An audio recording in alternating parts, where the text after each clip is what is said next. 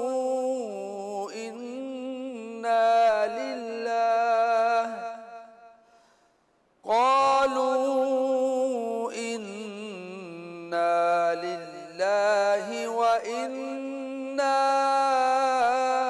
إليه راجعون أولئك عليهم صلوات من ربهم ورحمة وأولئك هم